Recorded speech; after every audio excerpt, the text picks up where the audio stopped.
between Howard H. Kehrl, 5157 Country Club, Petoskey, Michigan, 49770, phone 616-535-2343 at his home near Petoskey on Friday, September the 4th, 1992, and Helen Earley of the Oldsmobile History Center. Although Mr. Kehrl states on tape the interview was made on September 3rd, the actual date of the interview was Friday, September the 4th. He had already dated the oral history agreement, and we later decided we should change the agreement form to match the correct date. Guess we're all set. Mr. Kehrl, you want to begin your story? This is Harmon Kehrl, September 3rd, 1992. And right at the moment, I'm at Walloon Lake, where I have a summer home. I spend the winters in Aspen, Colorado, adjacent to a ski area, so I put quite a few miles on skis in the wintertime, and I come here in the summer. I started in 1948 with General Motors in the research laboratories as a junior research engineer. At that time, the research laboratories were still adjacent to the General Motors building on Milwaukee Avenue. And I worked there for 3 years and various hydromechanical kinds of projects, including the one of the first mechanical hearts. And then I was transferred, or I transferred, actually wanted to transfer to the Cadillac tank plant, which at that time was just starting and was building a light tank to be used in the Korean War. And that seemed like such an exciting program that I decided I'd like to go there and move there with my family. Ed Cole was the general manager, and Harry Barr was the chief engineer, and Carl Rasmussen was the head of the chassis part of the tank group that I was in. It was an exciting 3 years. We really thought we got a lot done. Well, my job, I was a project engineer on the transmission for the tank. The transmission was very complicated because it's a track-laying vehicle, and it had not only the power transmitting, but it had the steering system and the brakes in it as well. So it was a great big 2,000-pound aluminum construction thing, real complicated. It was made by Allison, actually. They were really the engineering responsible people, and the Cadillac group was responsible for installing it, testing it, that sort of thing. And that's what I was doing, helping fix problems, that sort of thing.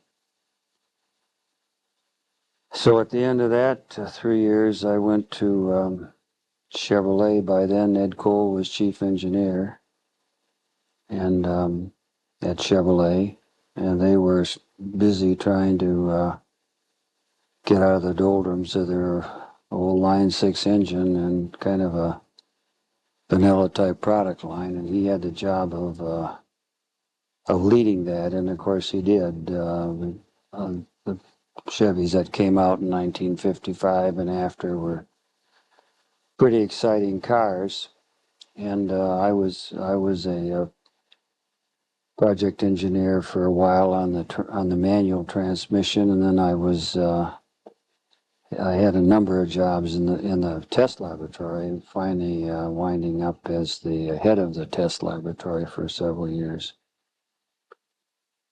And in 1959, I got sent to the Sloan program at MIT for a 1-year program. That's a wonderful program. The whole family moves there, and you get a chance to see what a big world there is out there, and all the other smart people are in it. I think it was a great year for us.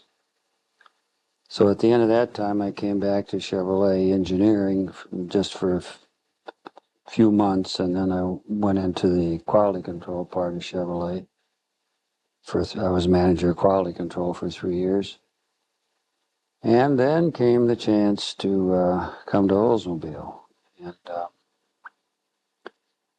I really was very anxious to come. I wanted to get into the product engineering again. I'd had enough of the quality control manufacturing end. I thought it was better in the engineering end.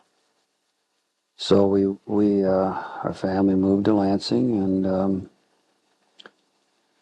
I took the office I was assistant chief engineer over the powertrain. I had the office that Bob Truxell had vacated to go to manufacturing, working for John Belts, and really enjoyed the whole scene. I thought John Belts was a tremendous leader, and a very, very good manager, wonderful manager, and a good engineer.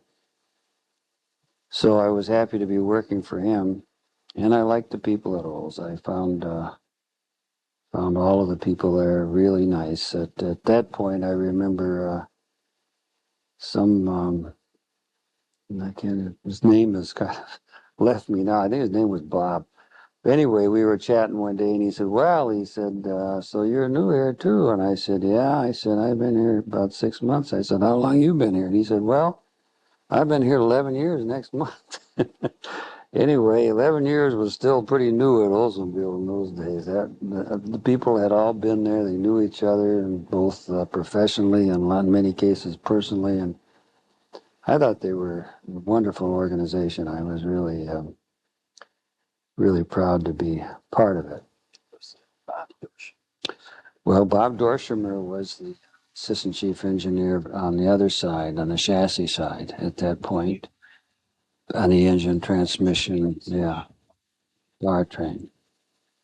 And then, some years later, Bob and I were switched. So he got the powertrain side, and I got the body side. That too. So exciting. Oh, I was pleased with that because all my life I'd liked, the powertrain kind of stuff, the gears and the engines, and sheet metal didn't look very interesting to me, but after I got into it, I really liked it. I thought it was really interesting. I worked with with the design staff, and I found there's a whole new great big area there. A lot of work with Fisher Body and a different component division. So it was a really good experience, and it stood me in good stead because I think about 3 years later I became chief engineer, and I'd really had a pretty good experience by then on the whole car. John Belts was. Yeah, this was when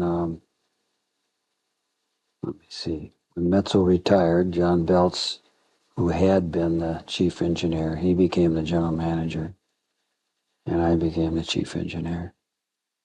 How many people did you work with? At that time, gosh, I think we only had 600 or 700 people in the engineering department. Well, that's quite a lot, but I think it was a really a wonderful group. And I'd like to tell people this, that in that engineering department we had, of course, we had John Belts, and if he hadn't died, I'm sure he would have been in a real top position in the corporation. But we had Bob Stempel, who's now the chairman and CEO, who was the motor engineer. And then we had Bob Schultz, who was the body engineer, and he's now vice chairman of the corporation. So out of say the top 2 or 3 or 4 jobs in the corporation today, 2 of the people were in that engineering department at that time. So, and I think that's why we were able to those were the days when, we were laying the foundation to get into number 3, which we did shortly thereafter. And we were doing a lot of things for the general improvement of the car, the work on the catalytic converter, was largely an Oldsmobile project with AC. Subsequently, of course, has gone through all the cars in the world. I mean, there were a lot of other approaches to trying to solve the automotive emission problem, and Olds asked to have this particular one because we thought it had the most promise, so it was assigned to Olds. And it turned out to be the real winner. And we also did a lot of good work in crash protection, front and rear. In fact, we did some really good work on gas tanks.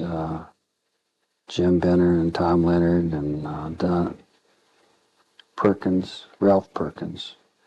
Don Perkins was there too.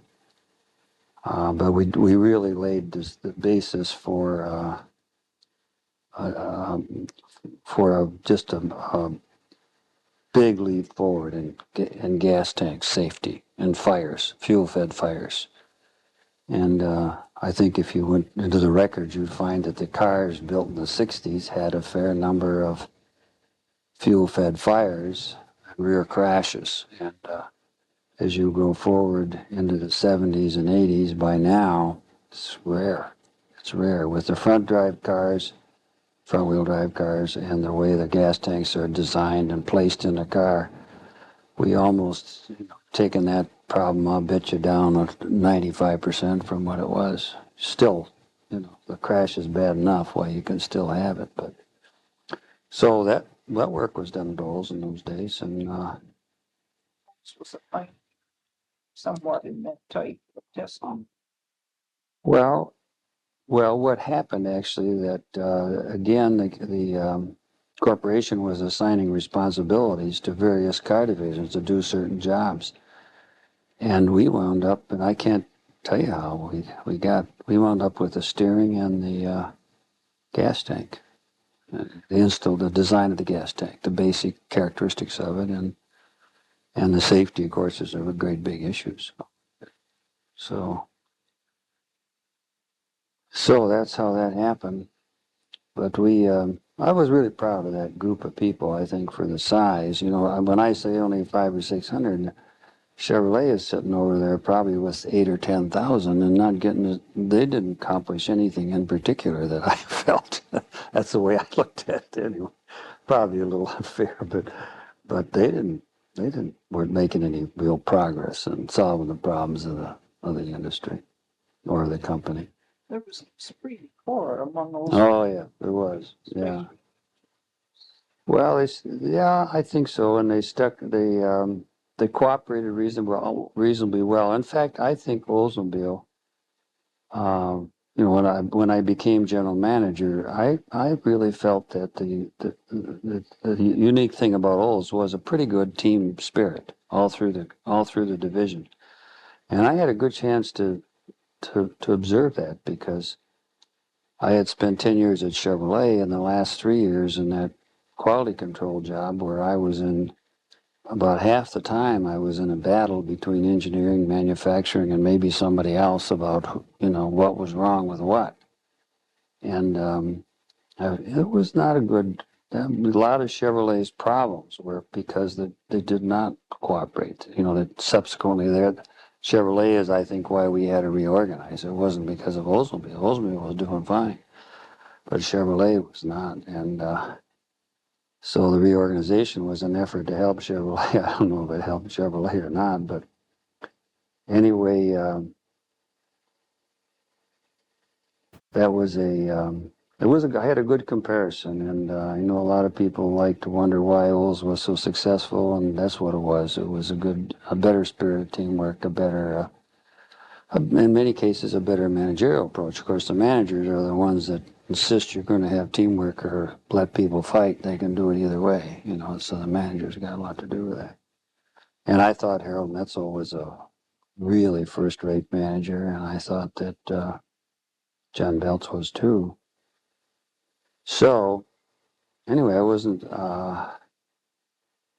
the general manager very long. I was not much over a year, but while I was general manager, we did get into number 3.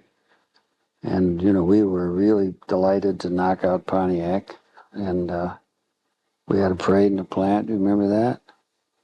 And that was me. I wanted to have a parade, so they had a parade through the plant. And I thought, we had a good hourly workforce there too. The same characteristics that you'd see in the salary you'd see there. Did you go out into the plants often to see what was happening? Well, I did, yeah. Yeah, well, I see, all the engineers did. That's the advantage of having the engineers right next to the manufacturing. It's one of the things Chevrolet hasn't had for a long time, In fact, I don't think hardly any of the engineers have any more. But when, when it came startup time, the engineers were out in the plant looking at the parts they were responsible for, trying to make sure the startup was smooth and the problems were fixed. And they learned what they did wrong so they wouldn't do it again next year. And that isn't the way always it was in some of the other, like Chevrolet, where the engineers were so separated. It was a big plus for Oldsmobile. And yeah, I'd go over to the plant and look things over. I went in the pits. I remember one time I went in the pits to see how they were installing the gas tanks, and I didn't spend a lot of time over there, but I encouraged everybody to go. And when it came time for startup, which was around the 1st of August, we'd really try to knock off the vacations and try to really be sure that the engineers could support the startup. And it worked pretty good. So You mentioned quality control. yeah, right. That was with Chevrolet. Yes, but we also Oh, sure. Tom Tompkins. Sure. Yes. Right. Elmer Cole. I knew Elmer, and they were good. They were good people.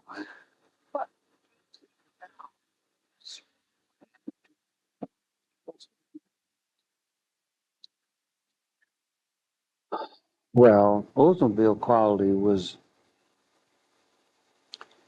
it's okay today. It is okay today. Oh, it was terrible, and it was.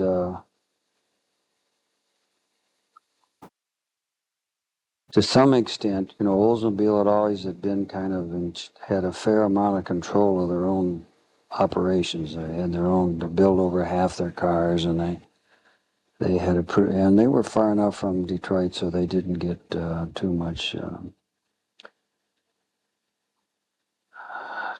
unnecessary help. And then in the early '80s, when the downsizing came,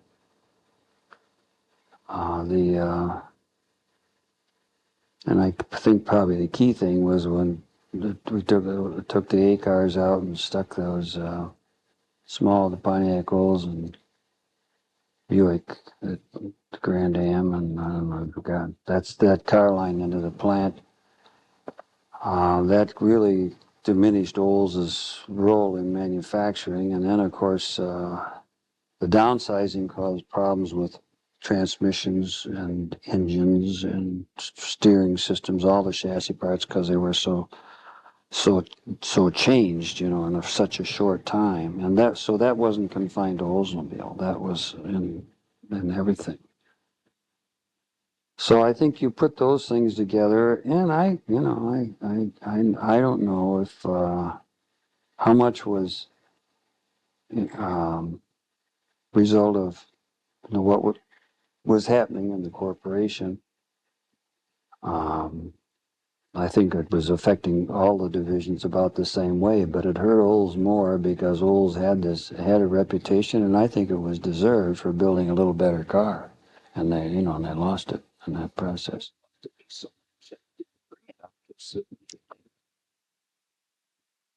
Well, obviously we brought it up to before it was tested enough. You have to say that. It was a big hurry. We couldn't sell cars, and And so I think Olds made the decision when to put it into production, and they were too soon. Now the corporation compounded it as far as I'm concerned when they put it in all these other car lines who didn't have the capability to service it. You know, they put it in Chevrolet trucks, and I was not in favor of any of that, but they stuck it in Buicks and Pontiacs and Cadillacs, and where it just absolutely it should have stayed in Olds until Olds got it working well, and then if you wanted to, I put it in some other divisions. But a diesel engine is quite different from a regular gasoline engine. And then, actually, I think if the world had evolved the way it looked like it was going to, in other words, if gasoline had continued to go up, and was $3 a gallon, and which was being forecast in the early '80s when the diesel was being pushed, and diesel fuel where it was below that. Why, I think we'd still be building diesels, because the diesels were pretty good at the end. They weren't very good at the beginning, but by the time we quit building them, they were pretty good from about 82 on or so, 81.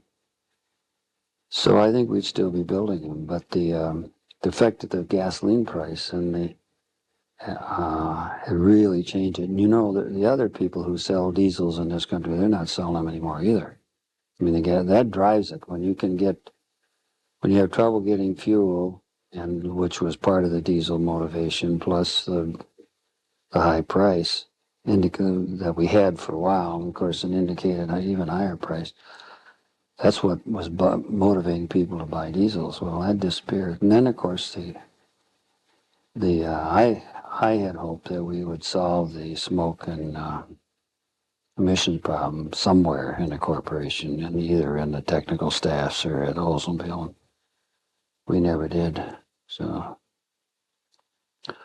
there are a lot of factors, but that didn't help Oldsmobile, that's for sure.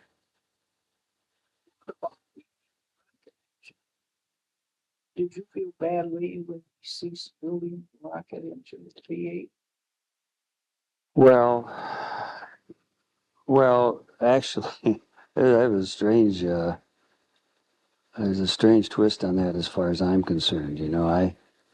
I can remember Bob Mooney when I was general manager. He wanted to come in with an appropriation to build more engines because we were short. We were able to build more cars than we could build engines. And I said, Bob, I know if we send that in, what's going to happen is somebody is going to tell us to use Chevrolet engines. And I don't want to use Chevrolet engines, and because Chevrolet had excess capacity. They always overcapacitated everything, seemed like. Anyway, they weren't going to give us a new engine line with Chevrolet sitting there, with an engine line that could build the same engine, same displacement, same everything. So we didn't put the appropriation in. Well, I don't know. Then after I left, they didn't either. So maybe somebody else felt the same way. I don't know. But anyway, of course, finally winds up with Olds is short of engine, and Jim McDonald sticks Chevrolet engines in it.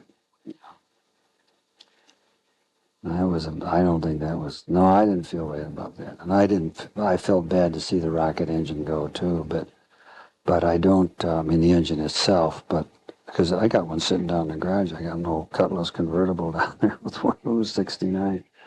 It was a very good engine, but it had to go because the V8 engine was going. The V8 engine had to go. It was just using too much fuel, and except for specialized applications, which it's still in now, the V8 is pretty much gone. So it had to go. It was just a question of time, but. That's I thought it was I thought it was a fine engine, and a lot of people was well manufactured. I think it was better quality generally than other people's engines at that time. I'm sure it was actually. Actually, probably merchandise our engines that we should do because everyone thought when you had Oldsmobile you had a rocket engine, and then discovered that it was a Chevrolet engine. Well, that was a real disillusionment for a lot of people. Well, we either shouldn't have put the Chevrolet engine in, or the other thing we should have done was to very clearly put a big placard on the car that said this Oldsmobile has a Chevrolet engine in it, so people knew what they were getting anyway. Actually, there wasn't anything too wrong with the Chevrolet engine. No. In fact, I heard some people liked it better, was a little peppier than the Rocket. And actually it was. It had a little better power, but it didn't have the durability or the smoothness that the Rocket had. So anyway. Not the Rocket. Oh, is that right? Is that right? Let's see. Civics. It's just going to have a Rocket name on it. Well, no harm. There's still a few guys that remember it. It's a good name. You, Mr. Sanchez. Yeah, Sanchez. Yeah, I knew him. When he was head of Brazil, because I had overseas, for a while, and I knew him down there. And I thought he was a real lost. It was him. I thought he would. That was part of.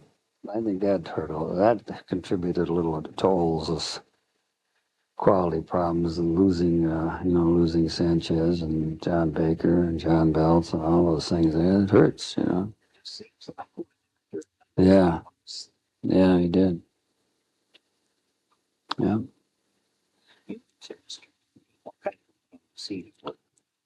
Well, he was a bright man. And I think he and Truxell were, really innovative in trying to improve the manufacturing process. I didn't work real close with Bob because I can't remember now. When did he die? Do you remember?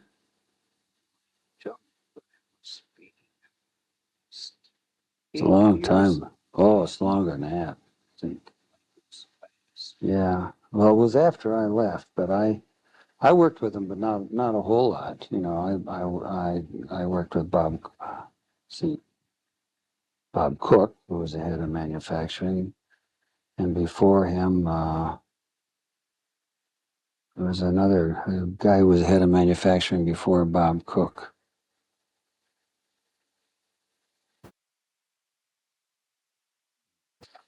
His name was Bob too, I think.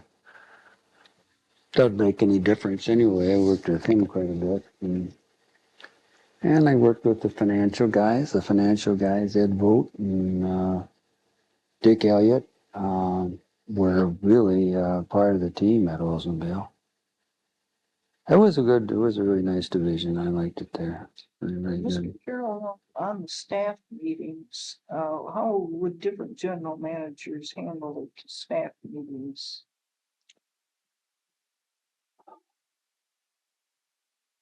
Well, I was, there wasn't anything,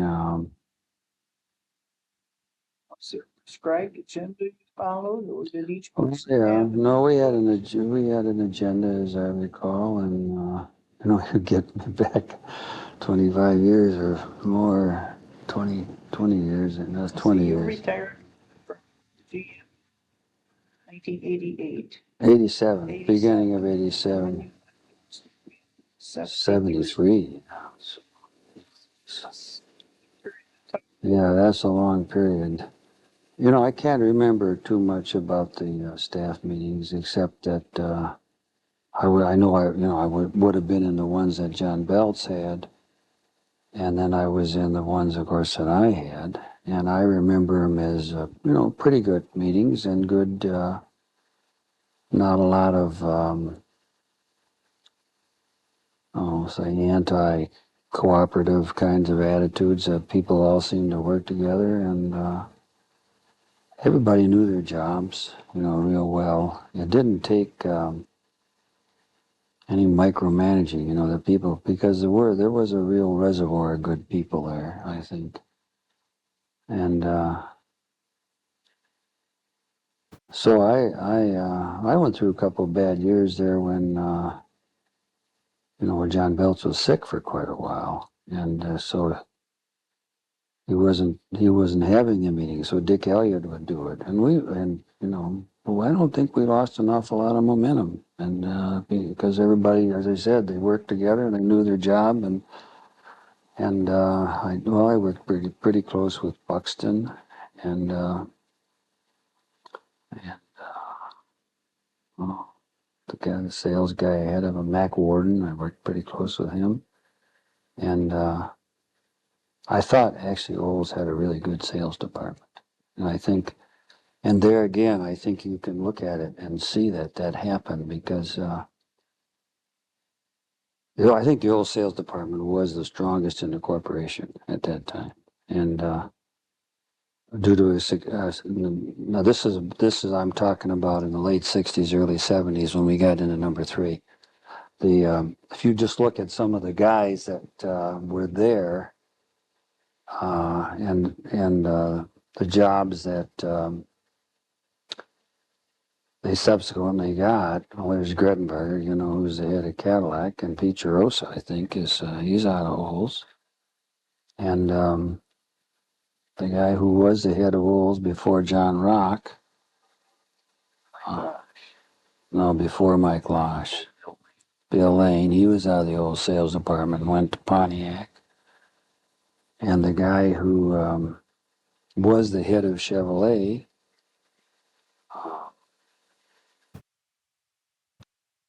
now retired, he was out of the old sales department. He was one of the assistants.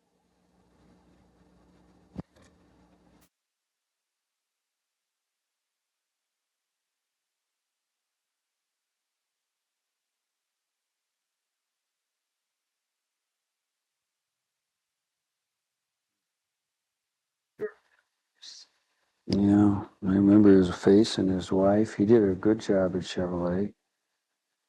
And what was good about this, I think, the Oldsmobile salespeople was they understood that their main job was to manage a sales network, of dealers. A lot of the salespeople think that they're salesmen, and they're really not selling cars. They don't sell cars. They're managers. They're sales managing people.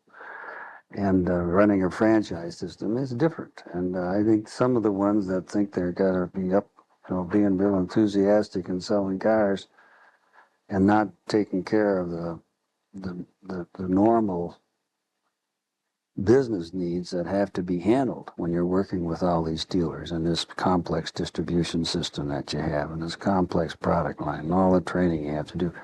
Doing all those things is what pays off, and that's what, at least that's my view. And that's Managerial. yeah, it's more managerial than some sales departments tend to be. They tend to be just rah-rah, let's go give an exciting speech and that's it. But that doesn't do it. It really doesn't. So I think it's a big management job. Through the dealer system. Yeah, that's right. Because dealers sell the cars. They sell all the cars. So what the wholesale people do is they manage this franchise system or the deal consisting of all these dealers, and they also, of course, the order flow system and the parts. We used to have the parts. They don't have it anymore. And the actual marketing efforts, the advertising and the various promotion programs, it's a big management job to do it right. And I think that's where Olds was strong, and that's why there's so many of their salespeople have done very well. I think if you were to make a study, you'd find that there are more old salespeople from that period that got into good jobs. Well, Mac Warden and Bill Buxton both became vice presidents of sales, There was just a whole group of them, and it was because they were good. That's why. It was a good period when I was there. And I thought I was proud to be part of it. Of significance happened that you were personally involved in, or as a result of what you had to offer, caused that to happen? Well,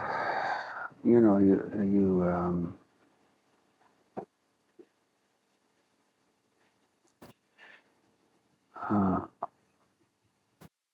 well, I think I was part of a lot of things, but I didn't, if you ask me what I did, I was part of starting the Cutlass line, bringing that car line on and getting the first Cutlass Supreme Coupe. I was part of that, and I was certainly part of the work on the catalytic converter and the fuel tank and developing the engines, and I think I had a pretty good part in developing of the styling of the old cars. I mean, you don't, as a division person, you don't do any of the styling. All you do is encourage the stylist to create things that are good, and you try to pick the good ones and leave the bad ones behind because they come with both, And your job is to try to encourage them, but then don't pick the bad stuff because then you get both. And well, not the styling. I came because of the Toronado in a way because they wanted somebody to work on the powertrain, and Olds didn't have someone that they thought was strong enough to do that. And I'd had quite a lot of experience there, so that's not on the engine, but more on the transmission side, the transaxle. So that's how I got there. But the styling was, of course, the guys on the machinery side don't have anything to do with the styling anyway. So, but the machinery, I had some work on that and worked on it along with a lot of other guys, and it was a pretty successful car, I think. Well, when he left, John Belts became the chief engineer, and that's when this opening developed for another assistant chief engineer, and that's how I got there. Jim Lewis had some health problems, and they had Dorshimer over on the body side, and they didn't have anybody, I think, that they thought, really fitted the bill on the other side. So that's how I came.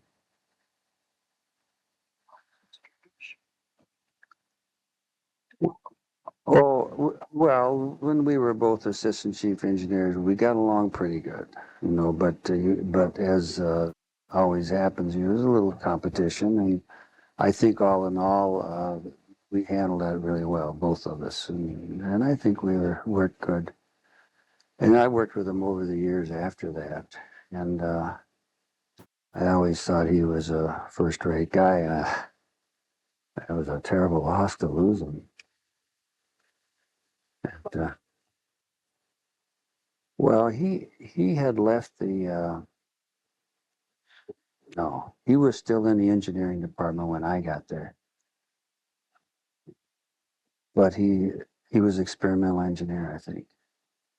But then he shortly went over to work on the quality and reliability side with Elmer Cole. And, I thought he was a very competent guy, knew what he was doing. And, oh, yeah, Gilbert Burrow he was the motor engineer. Came in as this unknown newcomer as his boss. And we did okay. He's a pretty strong-minded man. I met, as he probably did now. Is he? Do you know what's happening? Yeah, yeah. But he was an extremely creative man, and I think he did a lot of the engineering work on the original rocket. I think, anyway, the design work. And he was a very, very good, capable man. I just thought, and I know he loved music, and he had a pretty broad, kind of broad base to him, as well as. Now, Gib Butler was too. Yeah, I knew Gib. Yeah, I knew Gib really well. He worked over the years and worked on all kinds of special projects. He's a good engineer too. He may have gone. Did he going down into the corporation? I can't. No. Oh, does he? I see. Yeah. Yeah. I see. Yeah. Well, it's a good man. What about your career with corporation? Well, I left those. I really didn't want to. I really didn't have any notion of leaving for a long time. And because I really never had a notion of ever being, my goal when I started into General Motors was I thought if I could be like a experimental engineer for Chevrolet or something like that, that would be really wonderful. Well, I never got to be experimental engineer at Chevrolet. I skipped that job. So I never, but so I really never had any big aspirations. But I was only the general manager for 15 months or something, and they called him. That's when John DeLorean was having all that trouble and was leaving, and they needed somebody, so they called me to come down there. So I went down and I took John DeLorean's old desk. As a matter of fact, had a big kind of avant-garde. That's the best I can say for it. Painting back on my head, and tried to do that job. It's a kind of a funny job. It's in that you're head of the car divisions, but so is the president, and so is the executive vice president above you, and a few other people are all trying to direct the car divisions, and they don't wait to talk to you. So it's a kind of a funny job. It's kind of a training job, I think. Anyway, I did that for a while, and then group vice president over car and truck divisions. That was the title. I did that for a couple of years, I guess, and then I became executive vice president over the technical staffs, which includes the design staff, the research, the engineering, and advanced manufacturing. That was a nice, interesting job because you could, we really had a lot of capability, or they still do, to do things. We could make almost anything and design almost anything, and How much budget to work with? big budget. Yeah, we had a lot of money, spent a lot of money. Gloria. What about Mr. Gloria? He seems so creative.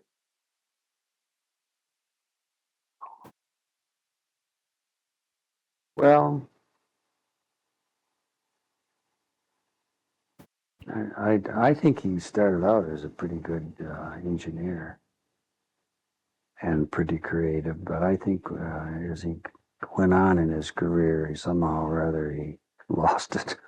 That's the way it seemed to me. Not the creativity; he just lost his base for being a good human being.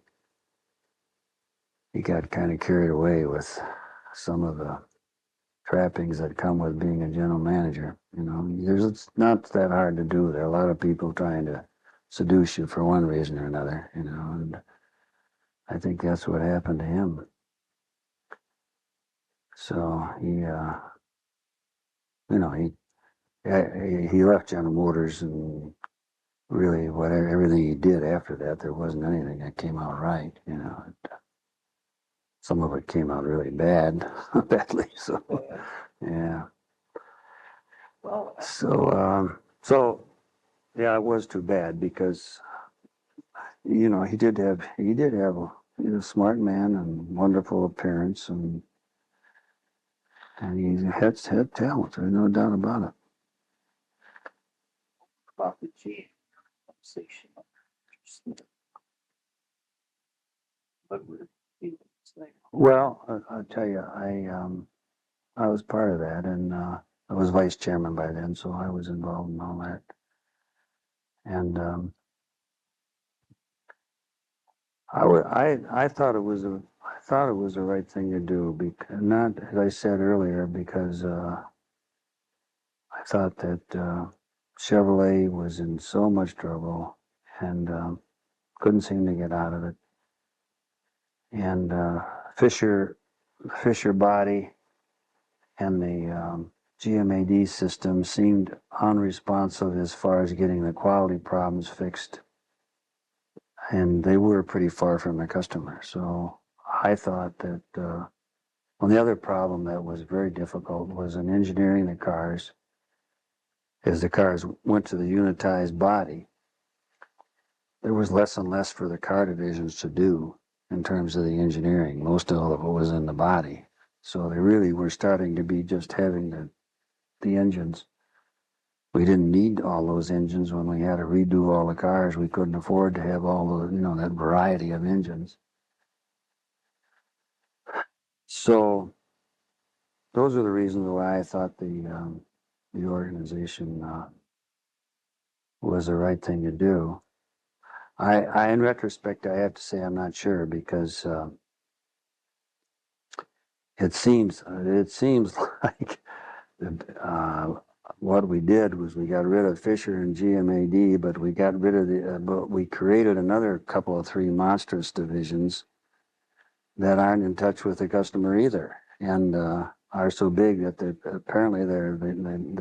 don't run real well. I think you can get an organization so big that it's really hard for anybody to run it, and I think that was some of Chevrolet's problem. I think Olds was a size where one man could get his hands around it. As a general manager, you could know what was going on. You could make the right decisions if you wanted, if you were capable and had the right experience. That wasn't true at Chevrolet, and I think Fisher too. So, or GMAD, and so anyway, I'm right now. I'm kind of the view, and it makes any difference. But I think the corporation would be better off to go back to the car division structure and give each car division one or two platforms and tell them that's what you do. And if you want to sell some to another division, why we'll monitor the pricing, and you can sell to another division. But you'd have 6 car divisions now with Saturn and plus a truck, and that would increase the apparent cost because you duplicate, see, and all those. But the thing that is always so hard is what's the effectiveness of the organization, and if you can gain in effectiveness more than you lose in additional cost. In other words, if you can sell a heck of a lot of cars and really have a strong market position and not overcapacitate and have your costs under control, why, you can make a lot more money than if you have a big division where people aren't too sure what they're doing and maybe you don't have quite as many overlaps. So, Become autonomous. well, they're not that autonomous. But what happened was that they were going down the tube. Their performance was so bad.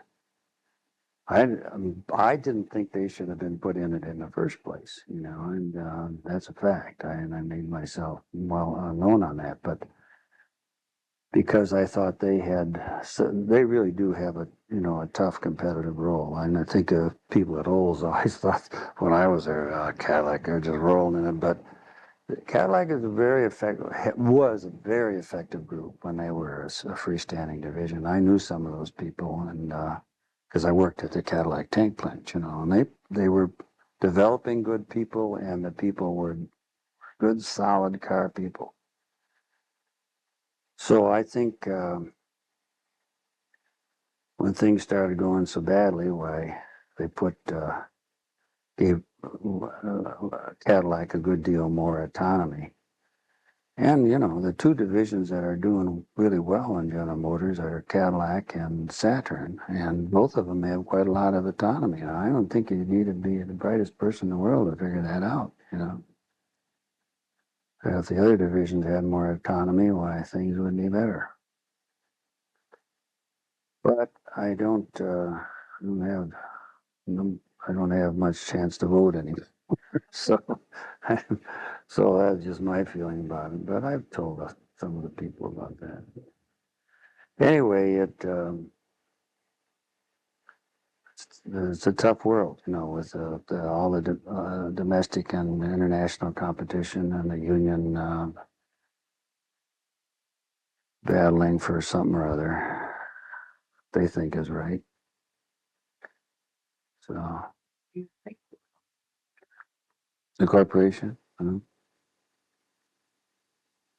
Well, I do think that the quality problem is, largely gone throughout the corporation, and the product problem. Recent years, there's been more money put into new product, and the products are pretty darn nice. I think the old products are nice now, and they weren't for a while. cars so much light in cars. Well, I tell you, I don't think there's ever going to be. See, you got to remember that in the old days, the big V8 old days, you could differentiate on size. A 98 was a monstrous car, and it got really big, and so did the big Cadillac and Buick. And I'd look at them now and think, God, could we ever build a car that big? Because it wasn't necessary, I mean, it was just a monstrous car, and people liked the looks of it. And I remember Claire. Remember Claire? No, I knew him too. No, the Claire that was the administrative engineer for the engineering department. Yeah, dark-haired. Anyway, he right after I got the body and chassis side, I said, "Yeah, I must have said, I don't know about this styling and stuff." I said, "I don't." And I remember him saying to me, Howard, he said, "You just make them longer and lower, and it always seems to work." Funny part, but he was right. He didn't have anything to do with designing anything, but he had the right idea. Well, that's what the corporation was doing, and it was a little monstrous. The result was a little monstrous. Well, all I'm saying is that now that you don't have the size differential, the stylist has not only lost that, but he could put lots of big extra protuberances on the fronts or the rears, or design. They call it plan view in the front or plan view in the back, or they could put big fans, or they could put things on the side, and nobody worried much about that extra weight or even the cost. You could sell it, so it didn't make any difference on the cost. Well, they can't. So the stylist's hands are a lot their options have been really reduced because of that. So, and then with all these car lines out there, I don't know. Now I'm just telling you these are the problems. I'm not saying that. Actually, what General Motors doesn't have now as much as they used to have is a General Motors look, and within it there was a look for each car line. We had that thing kind of going our way. We don't have that anymore. And I don't know if we'll ever get it back. But I'm sure there's efforts, at the design staff to get a look on. They always try to put a look on each car line. It's their own look. But I think like the current Olds 88 it's a really interesting car. I don't happen to like the 98 as much, but I think the 88 is really interesting. And this Achieva, it's a really interesting looking car. And well, they're back working on it. I know that. We worked on it years ago. It's getting more serious now, and I'm sure that all these efforts to come with a better battery might. I think there's a chance something's going to happen, but anybody thinks it's easy doesn't understand it, because people have been trying to do a better battery for 100 years. Ever since batteries were invented, they've been gradually improving, but there's been immense work on making a better battery. So there's this big program with DOE now to develop a better battery, and there you're getting some really different kinds of people. They're physicists and electrochemists, and there might be. Well, we had physicists and electrochemists, and General Motor Research Laboratory spent a lot of time on batteries of different sorts. And so has Delco Remy. And anyway, I think electric cars, it'll come, but I just don't think it's going to come right away. Well, solar energy is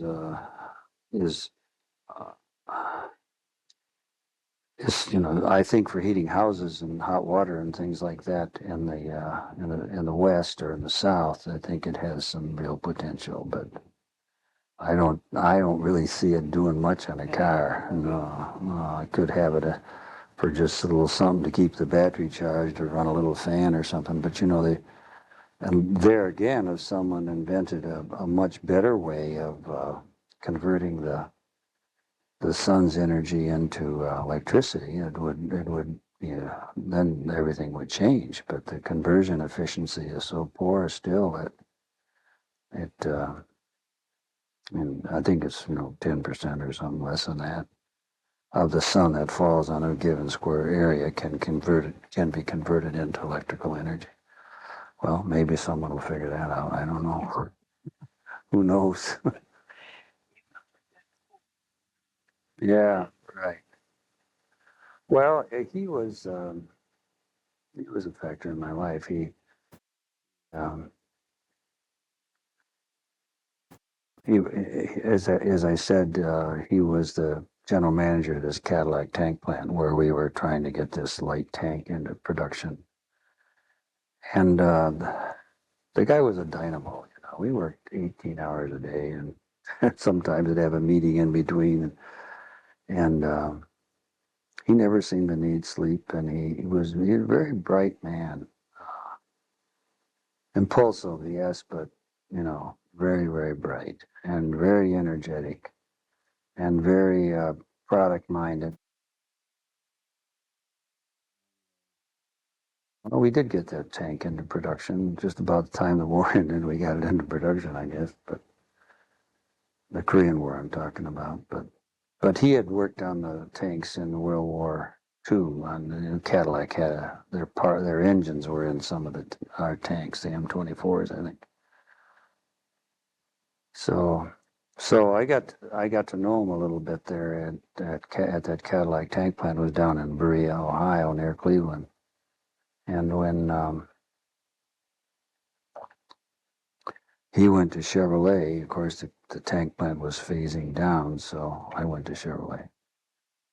Carl Rasmussen was there. Well, he went back to the Cadillac home plant. And he's on the lake here somewhere.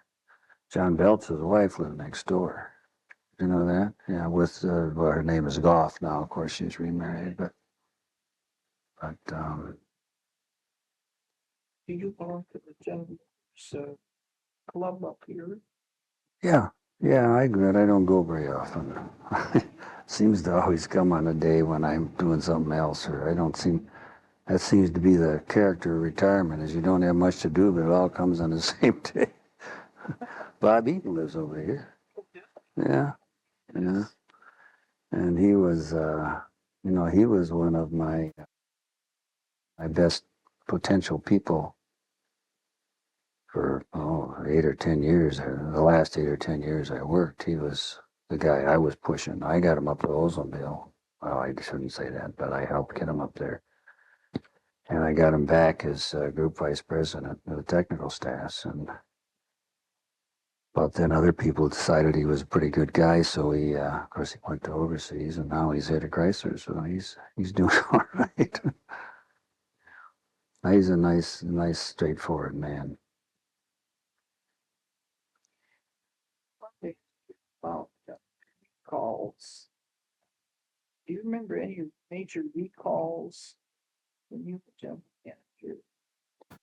Oh, sure. That was the days when we were recalling everything. I think in some cases, whether we needed to or not, we had an overreaction maybe to not doing enough. But we were recalling everything in sight. I know we were causing more risk to people driving it to the dealership than we were fixing in many cases. Anyway, yeah, sure, I remember some recalls. Why do you want me to tell you about the ones? Well, one I remember about was and I think it was in the category I just mentioned, but I'm not sure. But the we got into a problem with the steering. I told you Olds had kind of the coordinating responsibility on the steering, and we got into a problem where occasionally the steering shaft, there was a piece on it called a coupling, which is not round, and it passes near the frame. The frame was somebody else's, but anyway, that was one thing bad about that kind of engineering. And when everybody had a part instead of somebody doing it all. Anyway, we had the steering, and a rock would get caught between this coupling and the frame and could cause a momentary kind of lockup of the steering. That's what was alleged. And well, we did, I guess, have one or two reports of it on the proving grounds and on rocky roads, but we couldn't really ever get a handle on it. So somebody, well, Ed Cole decided that we were going to campaign it for the whole corporation. So we did. We put a cover over it so it wasn't anything I could catch on. But that was one. It's quite a lot of money. There were several others we got involved with. We never got involved with any on fuel tanks. And that was the days Pinto was in all the fuel tank fire problem and all that sort of thing. We never got into anything like that. So I'd say that was pretty good. And oh, the worst mess we ever got into was on the Tornado with a quadrajet carburetor. And that was when I first got there, actually. And it was a combination of things, but the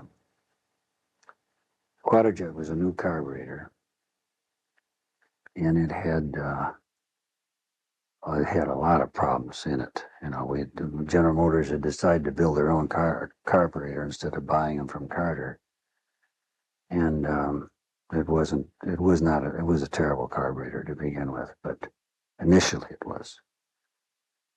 And then the Tornado, because of the real low hood and the lack of air coming up, carburetor was running really hot compared to other engines and other cars, and I don't think we were smart enough to figure that out initially. And then besides that, there was some funny hydraulic problems. And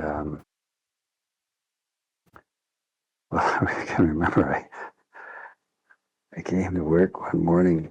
My wife called me. She said she had a new Tornado, one of the company cars.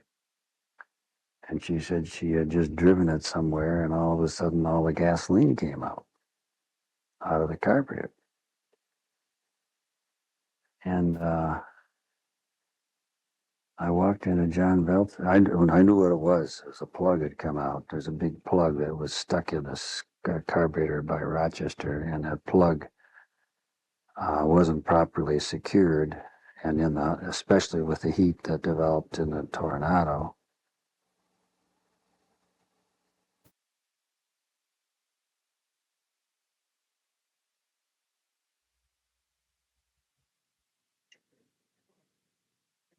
We're in business again. So, well, I knew what had happened, so I walked into John Beltz's office to tell him. This was right after we'd gone into production in the Tornado. And before I could tell him, he tells me his wife had the same problem on a parking deck. All the gasoline ran out. And, this is the way to have a bad fire. I mean, this is a fuel-fed fire underneath the engine compartment, and you could really have a bad fire. Neither one of these guys had caught fire, but we both knew that we were in trouble.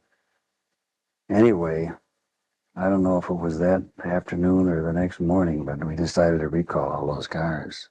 And there weren't that many by then, because as I say, it probably was September or, October. We hadn't built many, but We'd built, some thousands of them, certainly. So that's what happened. And but the carburetor had all sorts of problems with it, and in the Tornado in particular, because of the high temperatures under the hood, it had them really bad. Whereas in the Chevrolets and the Buicks and the other Olds, for a while, it didn't look like they were going to be a problem, but finally it developed in all of them. It just took time, But so that was a bad scene with that carburetor for General Motors. Was not a good. The whole program wasn't right. It shouldn't have ever put that much volume into a new product like that we hadn't built before, and hope to make good stuff because we didn't. It wasn't good. These things come up, show up in experimenting, testing, cruise though. Well, a lot of them do, and most of them we fix. I mean, I won't sometimes, but there are other things that happen. There are things, combinations of things that you don't maybe have good tests for, to bring out. Something if you've had a situation before, a failure, then you develop a test, so you can try to reproduce it in the future. But if there's some new usage pattern or something, in fact, one of the problems on that carburetor was very weather sensitive. It took a certain kind of weather condition to bring it out. And anyway, that's one thing. The other, actually, this plug coming out, and I really can't be sure that I know exactly why it didn't come out on the earlier carburetors. But see, the earlier carburetors, I'm sure that we tested, it didn't come out on those. They were made in model shops. The fits were probably really good. Maybe they were staked better. I don't know, what they did. This was at Rochester. This was not at Olds. So when we got the production carburetors, things were different. And we always would try to sort out, the answer to the question you asked, why did we miss it? But you have to be a little careful about how you do that, because if you put up a big, investigatory action, first of all, everybody tries to hide what went wrong, and you'll never find out. I'm talking like I'm the chief engineer now. You just can't do it that way. So you have to kind of just fix the problem, and then try to make sure you get the problem fixed fast, and then try to figure out, if you can, what went wrong. And I did here. I mean, I think when people that were involved got changed, which is what should have happened. I think the didn't sell as well as we had hoped it would. Well, it was going into kind of a specialty market segment. I don't think the styling was anything special. The Riviera was styled better, in my view. And I think the public thought that. They bought the Riviera over the Tornado like 2-1. It went pretty good the first year for, kind of a certain kind of guy. But I think then it did not go well. And I think the size of the market for those great big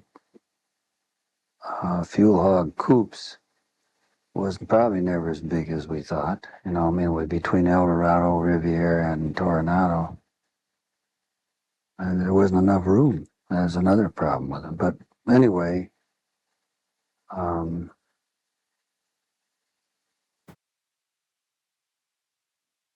the Tornado was a good car. I told you a terrible incident there that happened early on. The carburetor was the only really serious problem on the car, and that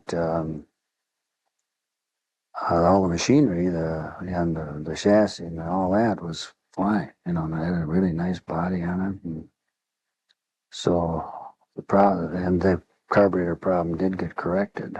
It just was unfortunate that we ever stuck that. Right, if we'd have put the Carter on it, we've been using the Carter up until that year. We just started with this Rochester-made Quadrajet. It turned out, the Quadrajet turned out to be a very fine carburetor, but it took a couple of years improving it, to get it there. It turned out to be the best carburetor anybody had ever made, really, for power and fuel economy.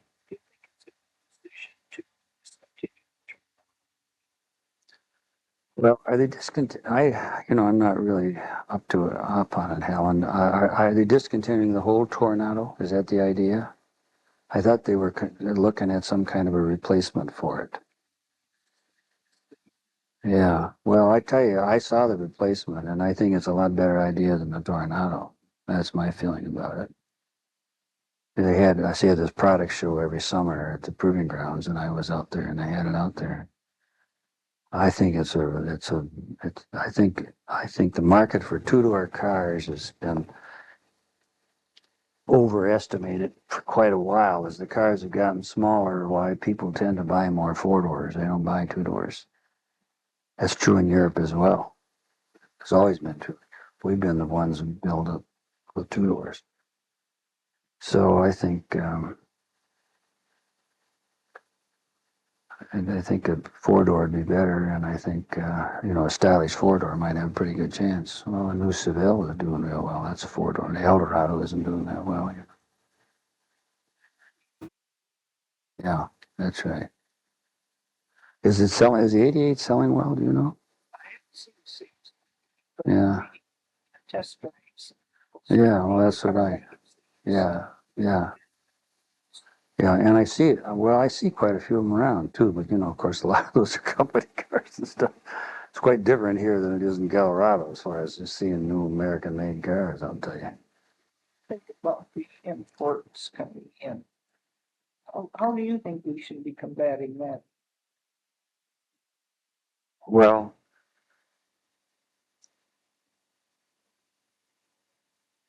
there was a period of time when I thought the competition was absolutely unfair. In the early '80s, when the yen was 250 to a dollar, we just couldn't begin to compete with those guys. The yen was artificially high, and there was that's international finance and how that exchange rates get.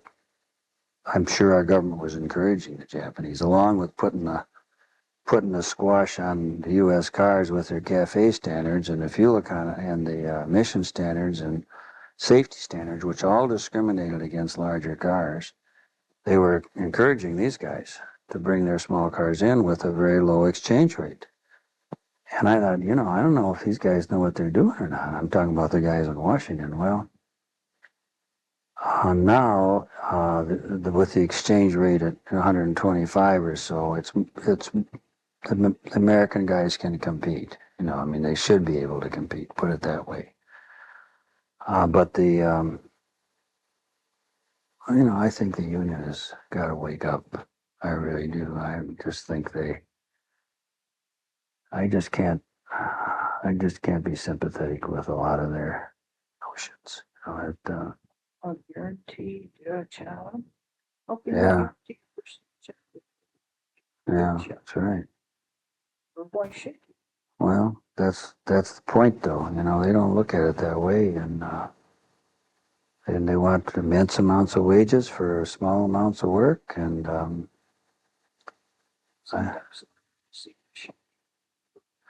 well, they don't try to. Well, they won't.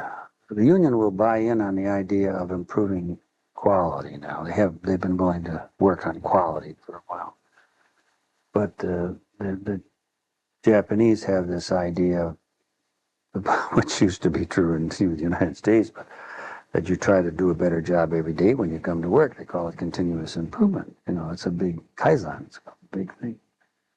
Well, Kaizen is nothing more than let's try to figure out how to do our job better every day. That's all it is. But the union, the UAW, will not have anything to do with that idea. Well, I don't know how you get anywhere with that. I don't. And then they want high wages besides, So I think they got to wake up. Now the strike at Lordstown, boy. And what I'm afraid of is that there's so much of the I don't think General Motors has hired a new hourly worker since about 1986. all these people that are there now doing the voting a lot of them have a lot of seniority. And they're not that as much worried about the future of the company as they are about their little world. If that goes, they go too. Yeah, but maybe they only got 10 years to go. And they got a lot of seniority. They don't have a worry. Because the company probably isn't going to go that fast. Well, it's terrible. I don't know how.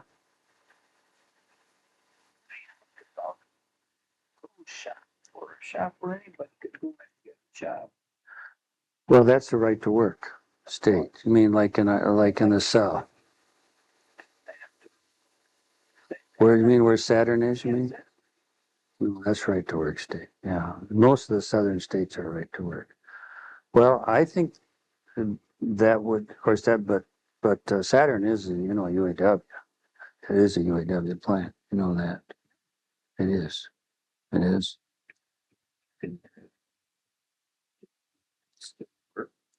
How does that work? I don't know.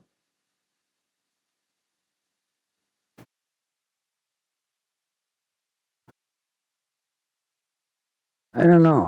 I don't know, but I do know that that was peopled with UAW workers from other plants that were on layoff that went down there, and where they did not hire the local people. But separate corporation collect their dues like it does in the other shops. I don't know.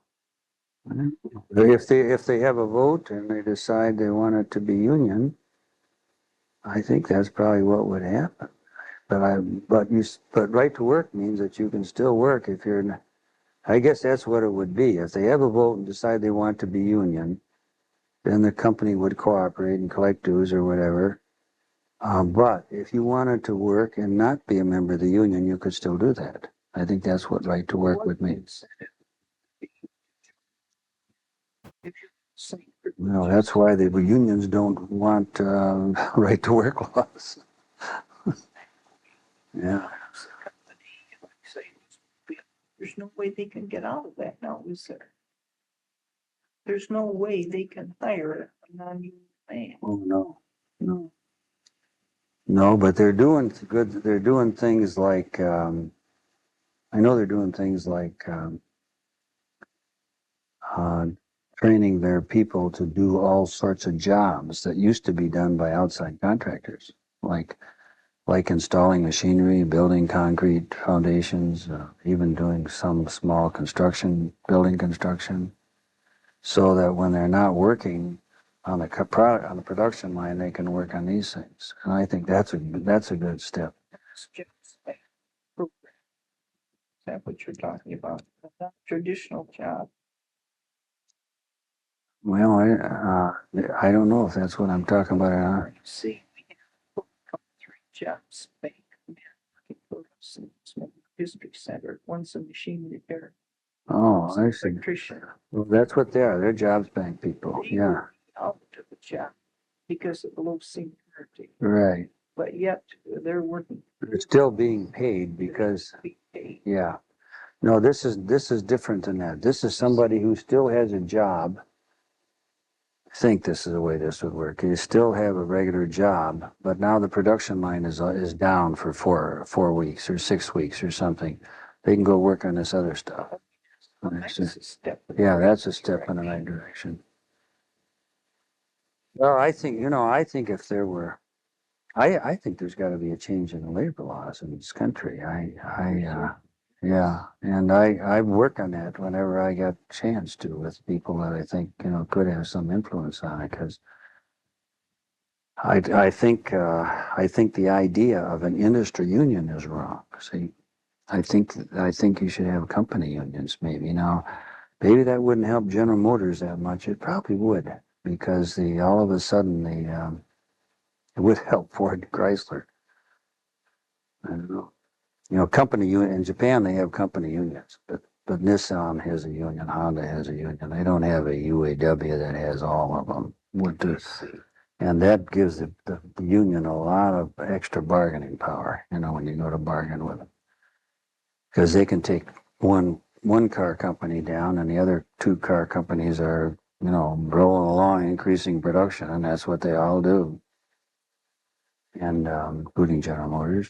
Would that help GM to go there? Well, I don't know. I think it would. I think it would. I think if if you were looking for some optimum kind of a thing, if you did what I said earlier about having each car division having a platform, and you made that union, that part of the union, all one part, like the Oldsmobile part. If they had a platform, say all the people in that group would be part of that union, and so their success depended on selling that product, and inversely, if the division didn't do well, why they wouldn't get profit sharing. They wouldn't. If it were organized like that, I think it would be a lot better for the union. Because the union would have some loyalty to a product, they'd have some loyalty to a group, and then their success would depend on how well they did. I think that would make it better. The management's got an awful lot to do with it, it isn't just all the union. The Saturn thing, that guy Skip LaFauve, who is the head of that, is a very good human relations manager, and he got all these UAW people down there. He's got them all working. They're all working, and they're part of the team, and they're on their own contract. It's different from the rest of the corporation, and I think it's the brightest spot in the whole automotive picture. Is Saturn, is my feeling. Not the car. It's the fact that you can have a union workforce and build them into a team that is with the rest of the people, and have an effective organization. I think it's a real bright spot, and I think I'm just sorry to not see more of that happening in the rest of General Motors. That idea. Oh, yes. Well, I was I was not in favor of what happened with EDS. I was violently opposed to it, as a matter of fact. I was in favor of the idea of consolidating the data processing in General Motors, and I was in favor of buying EDS to buy it, to do that job. But by the time it was all done, the way we did it, I thought was all wrong. I thought the Class E stock idea was wrong.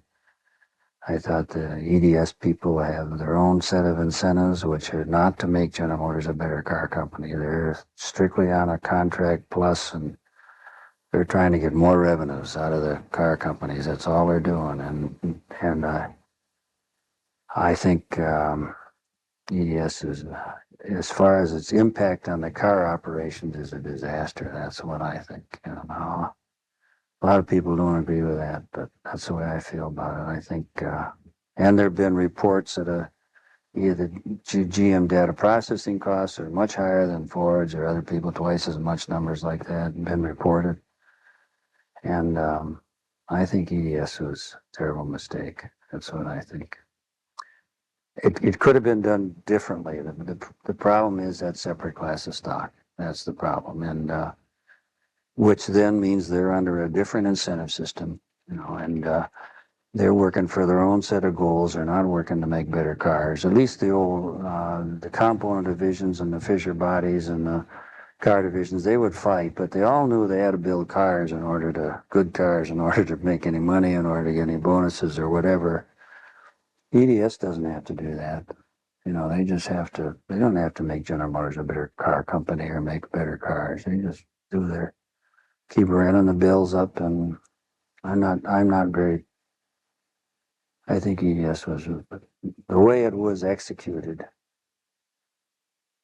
giving them all this autonomy, giving them complete control of data processing without knowing where the money was going, and then just letting them continue to take all the money out of the car divisions, I think was a terrible mistake. That's what I think. It seems to be showing now too. Well, why do you say that?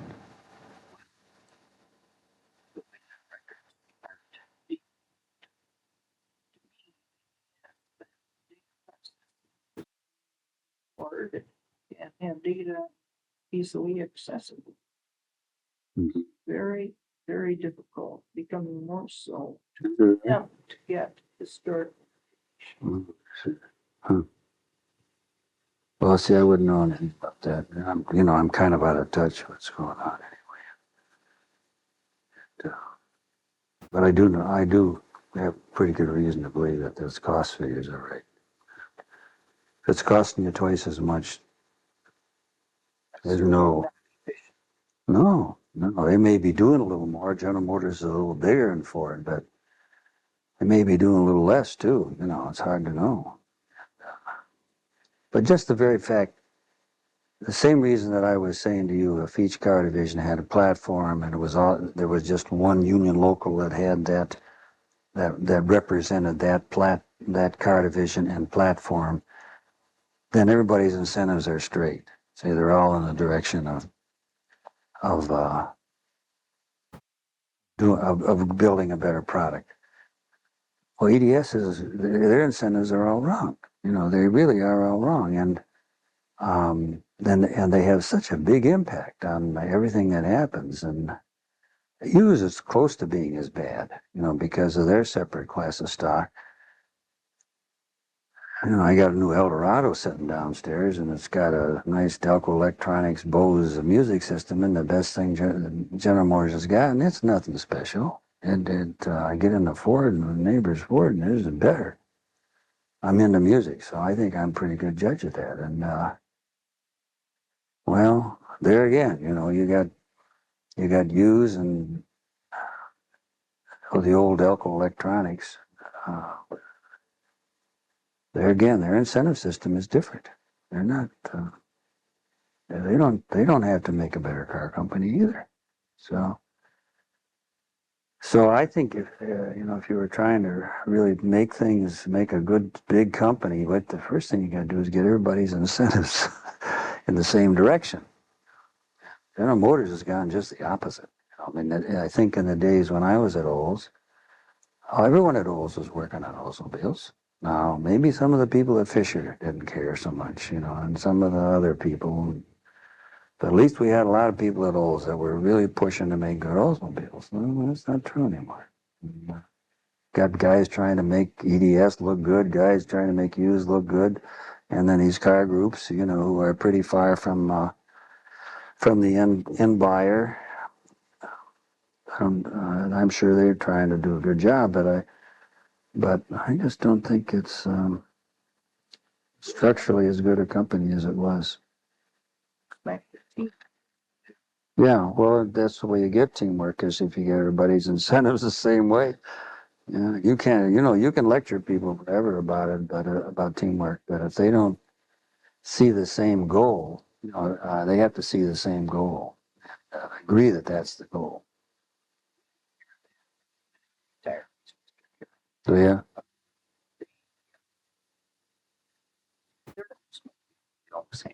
Mm-hmm. Are retired, you're working for VOC or Mm-hmm. whatever they're calling themselves, they tell us that they're disgusted with it, they're impatient.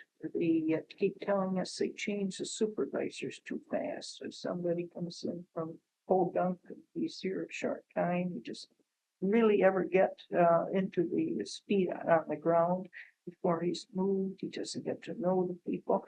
That family feeling is missing. That team spirit isn't the same. And I feel sorry for people who try to do a good job, who really want to, but the incentive isn't there. Well, The loyalty that they once had is someone has tarred them with a different brush and they don't feel this. see, there's two kinds of loyalty. You can have loyalty to an organization, which you should have, and you can have loyalty to a product. Now, what is it they're saying? Is it that they don't have any loyalty to a product, or is it that they don't have any loyalty to an organization, which is essentially a group of people? Because the people,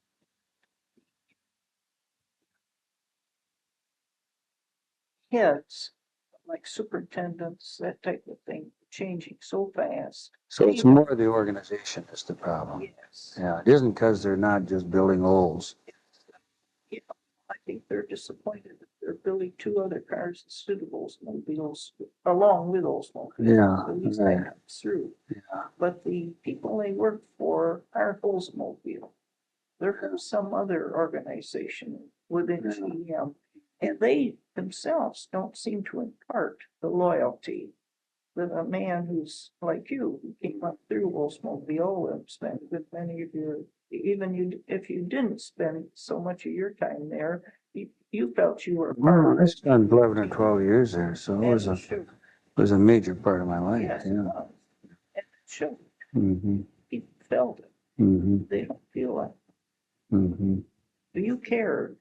Oh, I sure did. I was really trying my best. Nowadays, the department heads, at least what we're getting, don't seem to care. Their loyalty isn't with us. Mm-hmm. Well, to some extent, they're just not kind of poor management, you know, to allow that to go on. It's too bad. But do you see GM picking itself up and Oldsmobile becoming an innovative major part like they played? Well, you see, Helen, the Oldsmobile that I knew and that you knew, in the earlier years is gone. You just have to say that. What it exists now is a brand name and a marketing sales organization and public relations, I guess, and a little bit of engineering. So that group is never going to be an innovative force, at least as far as a product design or engineering or manufacturing is. That has to go into those platform groups now. So that's the answer, that has to be done in the platform groups now, and you have to really look at Oldsmobile as just a marketing sales department and a public relations and a little engineering. I guess I don't even know if they still have that engineering contact. Yes, The chief engineer. but it's different. No, he doesn't have the authority, but yeah. Yeah, he doesn't have I think he can be a big force if he makes an effort of finding out what the old customers want, in terms of product, and tries to get it out of those platform groups. That's what he's supposed to do. Some of them haven't done that. Some of them are out trying to go racing or something like Olds was for a while, which in my view, was a big mistake. Instead of working on trying to get products out of the corporation, they were going racing. But anyway, What does racing do for a company? nothing. Just costs money and distracts the management. And I never was in favor of it. Olds, when I was there, we pulled really out of the racing, and all we did was keep selling more cars. We were selling along a number 3 for a long time, and I won't say, I guess I shouldn't say it as strong as I said. I think for old Buick, Cadillac, nothing. Now maybe for Chevrolet, if Chevrolet, it may have some value to Chevrolet. I don't know. But those NASCAR cars, there isn't anything about them that's the original car. The bodies are all reshaped to get aerodynamics. The engines are all redone. The chassis are all redone. They've got There's nothing about them that's like a stock car. It's all a facade, you know. And if you get a good driver and a good mechanic, why you can win. But it hasn't got much. Doesn't really say anything about your car if people really understand, you know, the rules and the thing. So and yeah, it's costly and it distracts the management from do. This is my view, from doing their job of producing a good car that people want to buy, and you know it'll give.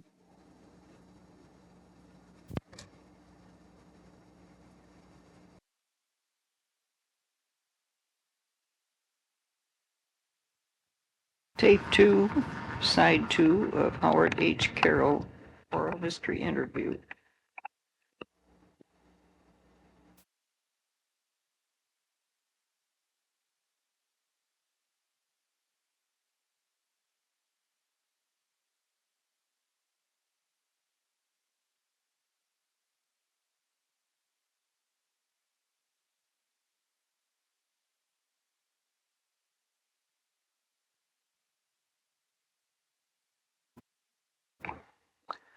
Well, different people have different opinions about the racing. You know, there have been studies made, like in the marketing staff, quite a few years ago by John Stewart and others, and trying to show statistically some benefit from racing. And at least the last one I ever saw, they could never find it. It's more something that's fun for the bosses to be in than it is selling cars. That's what I think, anyway. What do you think sells cars, Carol?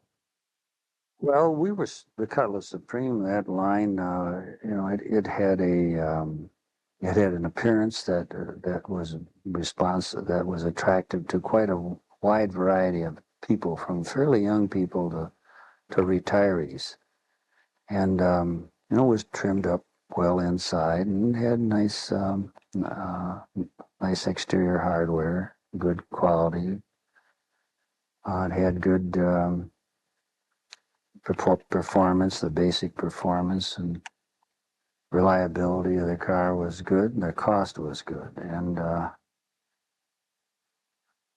so, I mean, I think those are the kinds of things that a car has to address if it's going to sell. Now, you may have a car targeted at a different market than the Cutlass Supreme was, you know, but it's got to meet what those people want in the car. That's what it's got to do. And the people have pretty strong ideas of how they want it to look and how they want it to behave, and they don't want any trouble from it. You know, they want to be able to drive it and not take it back to the dealer, not have to do anything except just drive it. And that's where, yeah, I know. It's ahead for GM. Well, I think it's tough sledding. I know that's what I'd say. I think they've the situation right now where that Lordstown plant is down for, you know, from, I don't know what the specifics, but quite obviously they have the capability of shutting down, you know, a major part of General Motors, and it just somehow or other that kind of a situation they've got to figure out a way how to handle it. They can't have that, and they've got to get the people back more on their side, and I think that's Salary and Harley. I think it's a good chance they can do it because they've got a good product line that, you know, largely Lloyd Royce and, you know, the other guys that have been there, they've done, and they've got and I think Jack Smith is a very good manager, and he might bring some real good management to the company, but the real thing that troubles me is the problem with the with the union, with their hourly people, and with their salary people. I just feel that that's where they've got a long ways to go to get back to where they ought to be, and that's going to be a long fight. That'd be my guess to do that. Well, yeah, I think so. They're still 35% of the market. They have they have the greatest success story in the U.S. Car manufacturing in Saturn. They've got an overseas operation that's humming along. Europe is doing well, and they've got a lot of really good people. I think, and they've lost a lot of good people, but I think they still have a lot of really good people, and good people coming up. So yeah, I think they might go through some rough times trying to handle the problem with the problems with their people I was alluding to, and particularly with the union. But I think there are ways out of it. There are solutions, and I think that people will gradually begin to see that they have to take some hard decisions in order to make the company be what it ought to be.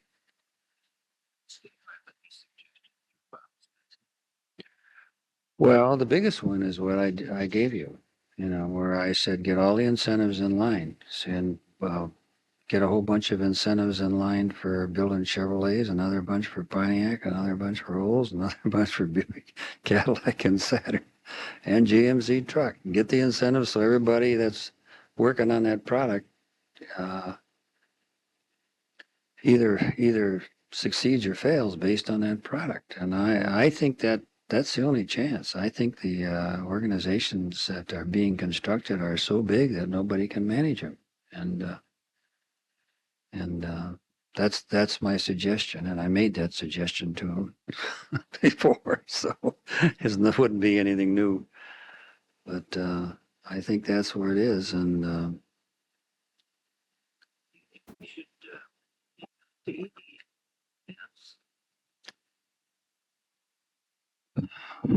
well, I think EDS and see, as I said, the EDS has all the wrong incentives the way it's structured now, and they're developing a pretty good outside business, and I guess my thought would be to sell them and get the money and put it into car operations, and let they take the outside business and give them some kind of contract, the buyer some kind of contract for 5 years or something, to run the inside part, and then get out of it. But not be in the situation now where you have of such an important part of the corporation that is that's not on the same wavelength making cars. I think it's true with it's true with the straight old data processing, the financial accounting, but that's not I mean, that's kind of a standardized thing, but there is a real competitive edge to be gained by using computers in a technical field, and EDS is not really ever had the experience to do that. The people they've got are only the ones they got from General Motors. They didn't bring anything to that table. So they were handling insurance claims. That's what their expertise was, and that's a lot different from General Motors. And then trying to build a competitive edge in all the other business systems, everything from sales order systems and manufacturing control systems and all that. Their incentive is not to make one that works great for General Motors. Their incentive is to make one that they can sell on the outside and make a lot of money on. It's just, I think it's just as wrong. That's all.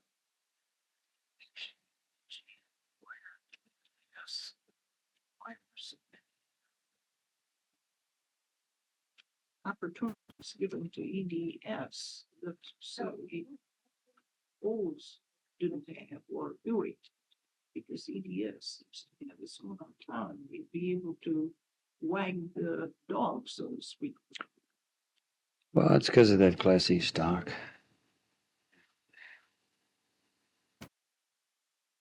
Gives it that was a deal that Pro is insisted on, and I don't mean the Class C stock, but the autonomy was very much an issue. And what's happened, I think, as the years have gone by, is that there's a lot of the GM people hold Class C stock, and they don't mind seeing it go up. And it's easy to make money on Class C stock. It's terrible if you have a lot of GM common, which is what I have. So there again, the incentives are wrong. Incentives are just plain wrong. I mean, at every level in the company, as far as GME is concerned, right up to the directors. I just think it's a bad deal. I'm just surprised it's not illegal. I think it should be. Anyway, do other people talk to you about GME like I do? Yes, we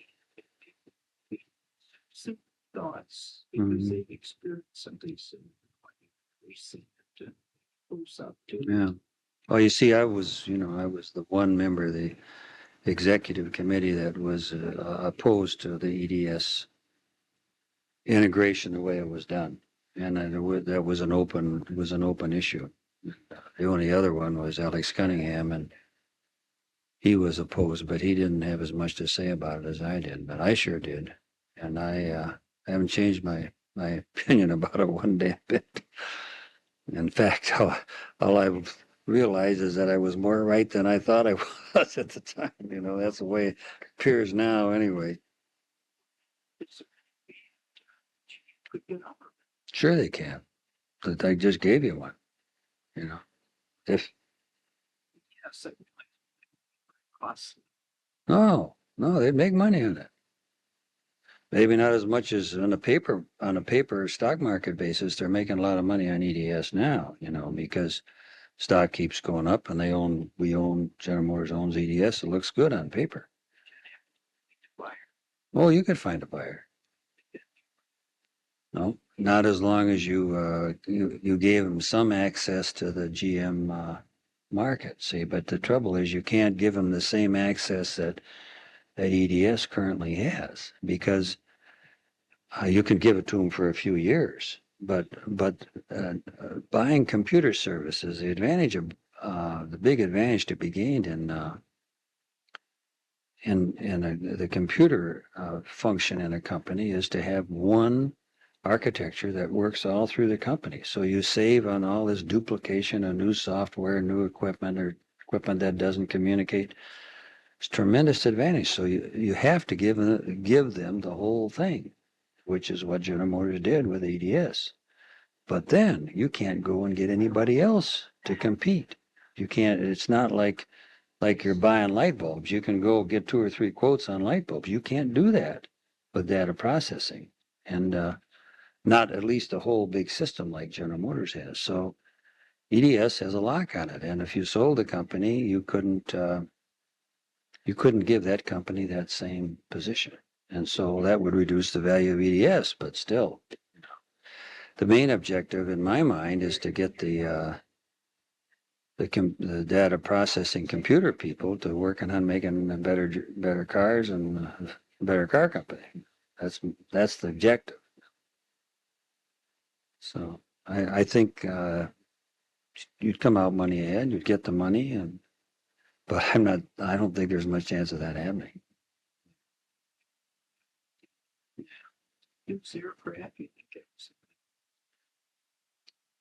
Well, I thought we paid too much for you, but other than that, I actually thought we'd get more out of it than. They're good. They're different. I had different kind of people than EDS. Those are they're product people. They do products, and A lot of it is electronic or space age or some thing, but they fit right in with the General Motors type technical people. And you never heard of any friction, between the used people and the GM people, like there was with EDS people. So I thought we would get quite a lot of technical benefit from them. Whether or not we have, I don't know. I'm not aware of it, but I'm not. I mean, I know about some heads-up displays and a few. They helped on the electric car and they helped on the solar car, that kind of stuff. But as far as helping to make a better to make better products, either the Delco Electronics part or the used part, Delco Electronics has, they in the past they have, and they're still doing some good things, I'm sure. How much use is done, I don't know. I really don't know. I shouldn't comment on it, but there's no real.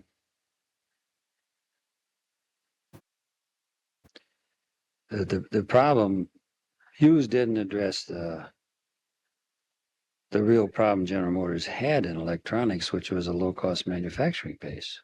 Hughes didn't address that. We weren't too bad on the technology side. And of course, the used people are really good on that side. But the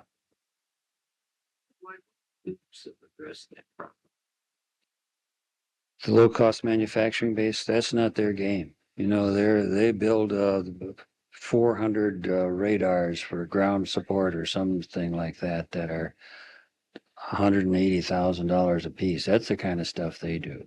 They don't build high volume electronics kind of stuff at all. And they might have helped us on the engineering side some, but the whole world is working on it, and they're all willing to sell it to you when you're General Motors. I mean, and of course, that gets back again to building it in the United States. When you can build it in Taiwan or Japan or Korea or somewhere in Taiwan or Korea, at least for a couple dollars an hour, and you're paying $40 an hour here, Hughes never helped that a bit. We're still doing it. So, and I think some of the other car companies who don't have the component companies, they've really benefited. Like Ford tied up with JVC, I'm sure they get a lot of their radios from them. And so I don't. I think my feelings about Hughes, I was supportive of Hughes, except I thought my recommendation was not pay quite as much as we paid.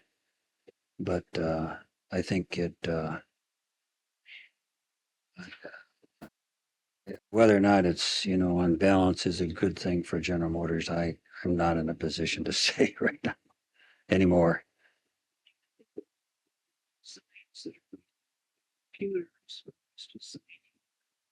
Instead of my drawing hand of a person. Well, see, that was a place where we had a pretty good lead before EDS. EDS came along. All they do is put a guy standing next to the GM guy. And maybe they're doing more now. I don't know. And which doubled the cost. But a lot of actually the outside, a lot of that is being done by all sorts of small outside computer firms, software firms. And some of those techniques I think are going to may be in the car a lot more than I remember them. But when I left there, the demonstrations, I was seeing these demonstrations of how the designer could sit there and look at a computer screen and in effect design the car on the computer. I don't think they're doing that though. I think the designers are still doing it with making sketches, making models, making full-size models and looking at them, changing them. I think they're doing it the same way. And I don't think anybody's doing it that way except in a fanciful sense, demonstration sense. Oh, I think it will be sometime. Oh, yeah, I think it will be. I think they'll get there someday. And I do believe that it's getting so, there just has been enough progress. Even while I was working, I would see it, but I don't, as I say, I might be out of date, right? With what I'm saying right now, but that would be a benefit. It would help you get the car designed faster and maybe get it designed better because the designer would still make the aesthetic judgments, but he would be able to look at more versions very quickly than he could doing it by the old way of sketches and models and so, Practical would that be, the application of the computer to put it into a production part and build the car? well, that part of using the computer to assist in the actual mechanical design of the car, that's come a long ways. And I bet you that an awful lot of the car parts that are in the General Motors cars now, both sheet metal and engine, transmission, those kinds of parts, strictly functional parts. A lot of that design work will be done with the aid of a computer, and with the computer effectively storing the data to show, rather than a drawing, it's storing the data that defines the part. So I'm sure there's a lot of that going on, and it's a great advantage to manufacturing because they can have a computer and they can get it real quickly. Better. The quality of what? Of the engineering process? Well, the engineering process, yeah, it would be speeded up and they would be able to find their errors quicker and presumably do a better job. As far as manufacturing, it wouldn't help that very much. Uh, the manufacturing, I mean, by manufacturing, I mean they have a drawing or a specification. How well do they produce the part to the specification? That's the question. And that's a matter of the kind of machines they buy, how well they operate them, how often they sharpen the tools, how often they readjust the dies, how good the dies are in the first place. That's the whole manufacturing process, and the variation that comes in that process. I don't see the computer directly helping that. Yeah, it does, but it's a big help in the design and engineering of everything, and that's where the competitive edge is. See, possible. Which I say EDS is not getting for General Motors. And So, should be. yeah, they sure should be. Sure, you have anything you would like to tell us about what's ahead or how you feel or your life on this? Anything you'd like to close this up with?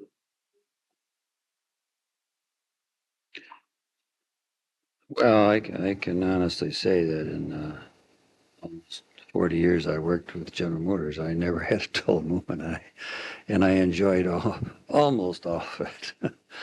So I just hope the people that are there now are going to have that same kind of an opportunity. I did particularly like the years at Olds were the best years. So yeah, yeah, I they like were. that. Thank you. I do have this, All right. so. Now, when I sign, you wouldn't go public. Well, No, this, what we're going to do, if there are things here we would like to, use in the book, why we may, but, it's more a record. We have your voice, we have your thinking. It's, a record of history that we shouldn't let go by, or it shouldn't be lost because of your capacity as Oldsmobile General Manager at one time and a Vice President of General Motors. You're an important part in the automobile industry. We're trying to capture that for posterity. yeah. Well, some of my comments about EDS, I would. All right, we've got that on tape too, see, so we will make a reservation there. Mhm. I guess depending on how it's said, it would be all right. But I laid it out pretty plain for you. Well, I Well, I appreciate wouldn't want to that. do anything that would hurt the corporation. Of course not. And that's the only thing. But I don't want.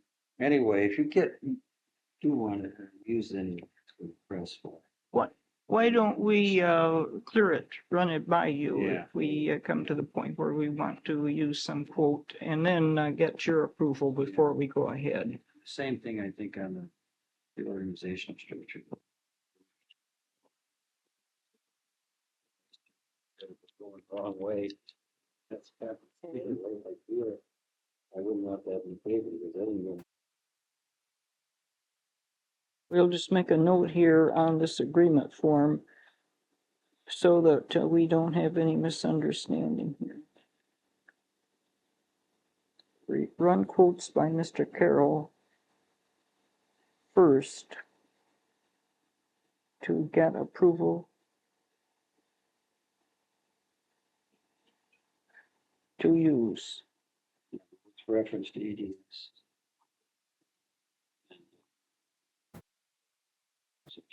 With reference to EDS and the corporate organization.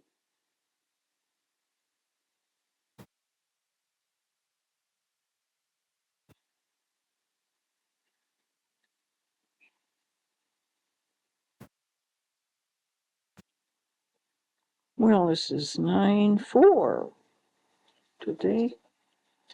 Yes. 9/4.